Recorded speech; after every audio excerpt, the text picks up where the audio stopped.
A Ucrânia aceita desistir da OTAN em troca de garantias de segurança, mas o acordo de paz não agradará a todos. No fim, a Ucrânia recusou entregar o Donbass. Essa declaração foi feita hoje nas negociações com os americanos pelo presidente da Ucrânia, Volodymyr Zelensky. Ao mesmo tempo, no Kremlin, já estão gritando que não aceitarão mudanças no plano de paz de Donald Trump e não aceitam o cenário coreano na Ucrânia. Hoje, em Berlim, estão ocorrendo negociações entre as partes ucraniana e americana sobre a resolução pacífica na Ucrânia. E a Europa está sendo representada pelo chanceler da Alemanha, Friedrich Merz, que na véspera acusou publicamente a Rússia de travar uma guerra híbrida contra a Europa. E também declarou abertamente que Donald Trump não é mais parceiro nem aliado da União Europeia. E isso precisa ser reconhecido. Friedrich Merz tem uma carta na manga, pois na véspera a União Europeia admitiu. Friedrich criticou o confisco indefinido de ativos russos na Europa, o que tirou de imediato a carta da manga de Donald Trump. Porque isso significa que os Estados Unidos da América não poderão lucrar com esse dinheiro e não poderão devolvê-lo para Putin. E esse foi realmente um movimento estratégico da União Europeia e neste episódio vamos discutir o porquê. Ao mesmo tempo, neste momento, Vladimir Zelensky está tentando abordar construtivamente a proposta dos Estados Unidos da América para, por um lado, não afastar Donald e, ao mesmo tempo, não perder a confiança na Ucrânia. Zelensky, com apoio de aliados europeus, elaborou uma resposta ao plano de paz do presidente dos Estados Unidos da América, Donald Trump, que se resume a uma frase: sim, mas depois reticências. Portanto, vamos fazer um balanço intermediário das negociações de paz na Ucrânia que estão ocorrendo agora em Berlim entre os lados americano e ucraniano. Meu nome é Alexei Pecci. Vamos discutir esse assunto juntos, mas antes de começarmos, peço que você se inscreva neste canal, deixe um like, escreva qualquer comentário e, claro, siga meu canal no Telegram, Pecci News. O link está na descrição deste vídeo. Lá publicamos notícias em tempo real assim que chegam. Então, na Alemanha, no domingo, 14 de dezembro, começou o encontro do presidente da Ucrânia, Volodymyr Zelensky, com o enviado especial do presidente dos Estados Unidos da América, Stephen Witkoff, e o genro de Donald Trump, Jared Kushner. Essa reunião estava planejada para o dia 13 de dezembro e em um formato mais amplo, com a participação de Friedrich Merz, Emmanuel Macron e Keir Starmer, mas acabou se restringindo às delegações ucraniana e americana, mas ainda assim com a presença de alemães nas negociações que representam a União Europeia. Mas neste momento eu aconselho vocês a prestarem atenção nestas fotos. Nelas é possível ver que a reunião é afinal tripartite: Ucrânia, Alemanha e Estados Unidos da América. E, o mais significativo, em todas as fotos, Friedrich Merz está sempre ao lado de Volodymyr Zelensky, inclusive sentado à sua esquerda na mesa de negociações. E sabem, isso é bem diferente das negociações de 3 dias em Miami na semana passada, onde a delegação ucraniana estava cara a cara apenas com Witkoff e Kushner. Hoje, a Ucrânia tem uma proteção tão confiável na forma do líder mais forte da Europa, ou seja, o chanceler da Alemanha, Friedrich Merz. Mais tarde, Friedrich Merz deixou a sala de negociações, mas ainda assim deixou o seu conselheiro de segurança nacional, Günther Sauter, à mesa. Ele supostamente apenas modera essas negociações, mas na verdade ele estará completamente por dentro do que está acontecendo. E dessa forma, a Europa também está se precavendo para que seus interesses sejam levados em consideração lá. E o papel dos alemães nessas negociações, eu diria, é fundamental. E ainda vamos falar hoje sobre Friedrich Merz, porque foi justamente ele quem estragou bastante o humor de Stephen Witkoff e Jared Kushner, e também do próprio Donald Trump. No pronunciamento de sábado à noite, Zelensky anunciou um encontro com enviados de Trump e reuniões com parceiros europeus sobre os fundamentos da paz. Um acordo político para encerrar a guerra. Anteriormente, o presidente falou sobre as áreas de trabalho nas quais estão ocorrendo negociações para encerrar a guerra. Segundo ele, os negociadores se dividiram em 3 grupos: garantias de segurança, reconstrução da Ucrânia e contatos entre conselheiros de segurança nacional. Além disso, Zelensky contou que na Alemanha funciona uma plataforma onde estão sendo acertados os detalhes das garantias de segurança para a Ucrânia. Neste caso, das negociações. Liderada por Andrei Ignatov, chefe do Estado-Maior da Ucrânia, inclui também representantes do Exército, inteligência e forças de segurança. O próprio Vladimir Zelensky comentou as palavras do colega americano Donald Trump, dizendo que, supostamente, apenas o presidente da Ucrânia não gosta do plano de paz dos Estados Unidos da América. Zelensky apontou que o plano de paz não será algo que todos vão gostar. Em frente, o presidente destacou que o principal é que esse plano seja eficaz e justo e que, após sua assinatura, a Rússia não ataque novamente a Ucrânia. E então, segundo informações do New York Times, a Ucrânia entregou aos Estados Unidos da América sua própria versão do plano de paz, que contém 20 pontos, porém os Estados Unidos já estão insistindo em mudanças nessa versão do plano. E então Zelensky respondeu diretamente a essas propostas dos americanos de reescrever tudo de novo. Zelensky declarou que nas negociações os Estados Unidos propõem um compromisso sobre a questão territorial. A Ucrânia retira as tropas do Donbass e a Rússia não avança mais nessas terras. Recordo que os russos já dizem: vamos enviar a Guarda Nacional Russa. Segundo Zelensky, Kiev considera justo o princípio.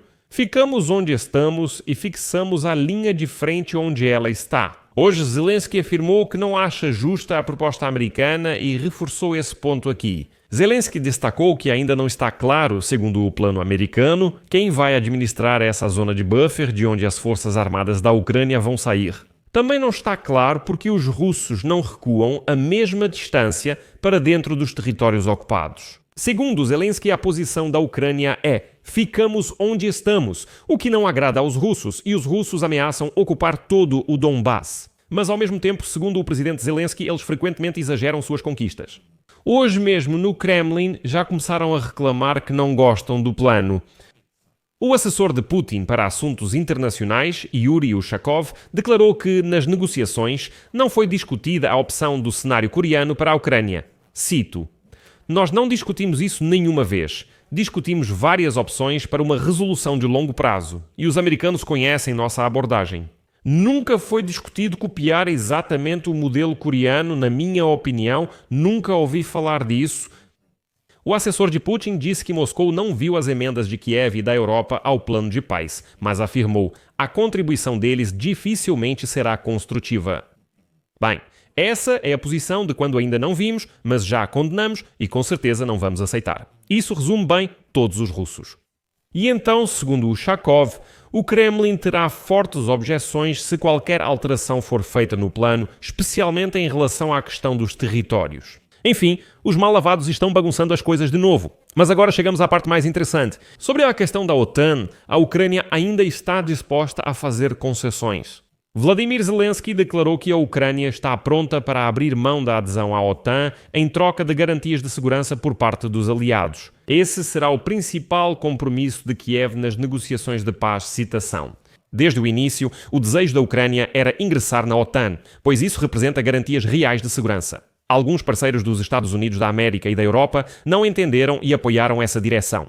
Assim, hoje existem garantias bilaterais de segurança entre a Ucrânia e os Estados Unidos da América, ou seja, garantias dos Estados Unidos da América semelhantes ao artigo 5. A OTAN para nós, assim como as garantias de segurança dos colegas europeus e de outros países como Canadá e Japão, é uma oportunidade de prevenir outra invasão russa. Zelensky ressaltou que as garantias de segurança devem ser juridicamente obrigatórias.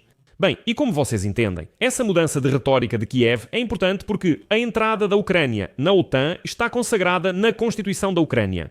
E um dos objetivos militares que o Kremlin declarou foi impedir a adesão da Ucrânia à aliança. Putin quer um compromisso por escrito dos principais países ocidentais de não expandir a OTAN para o leste. É justamente essa questão que levamos como compromisso às negociações com os americanos hoje, não sobre território, mas sobre a OTAN.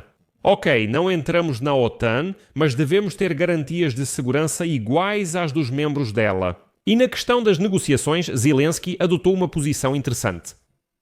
Hoje, Zelensky basicamente diz a Donald Trump: a Ucrânia aceita seu plano de paz. Mas sempre tem um porém ou dois. Bem, por exemplo, Zelensky está pronto para realizar eleições, mas para isso é necessário um cessar-fogo.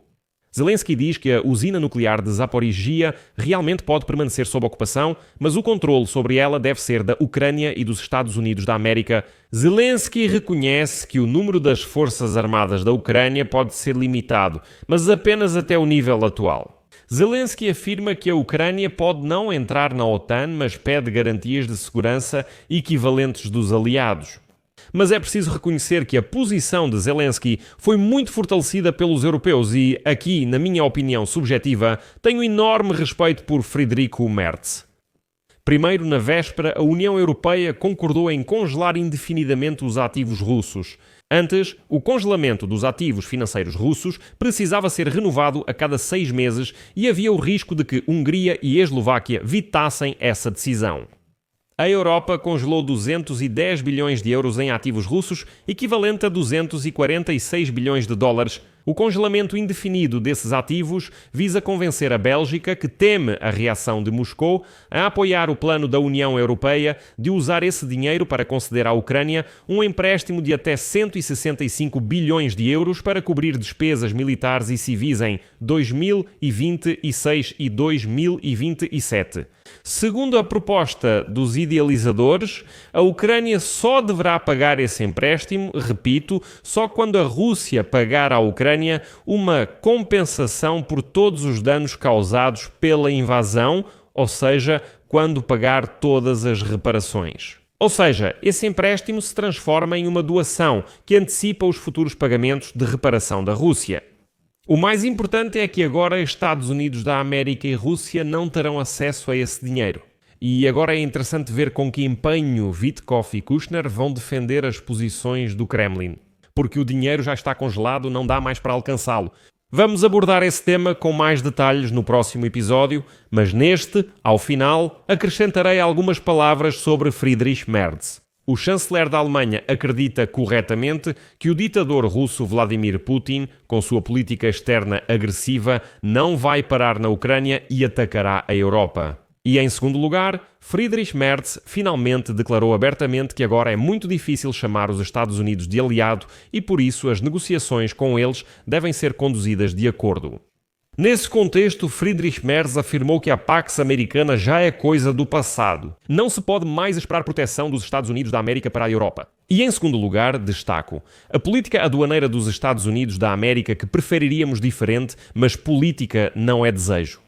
O governo americano faz isso. E não pensem que isso é apenas um fenómeno temporário. Trump não apareceu da noite para o dia, e essa política dos americanos não vai desaparecer de um dia para o outro. Talvez com o sucessor de Trump seja ainda mais difícil. Por isso, devemos nos preparar para o fato de que estamos testemunhando mudanças fundamentais nas relações transatlânticas. Fim da citação, aqui vou colocar reticências. Amigos, escrevam suas opiniões e conclusões nos comentários deste episódio, inscrevam-se no canal, ativem o sininho e não se esqueçam de deixar o seu like, amigos. Se você quiser apoiar o trabalho deste canal no YouTube, se essas informações foram úteis para você, se você considera meu trabalho necessário, você pode fazer qualquer doação ou assinatura paga para este canal no YouTube. Enfim, apoiar financeiramente o canal pelos links e dados na descrição deste vídeo. Lá está escrito apoiar o canal Alexei Pichi. Escolha o formato que for mais conveniente para você. E eu ficarei grato por qualquer apoio seu. É isso, se cuidem. Até mais a todos.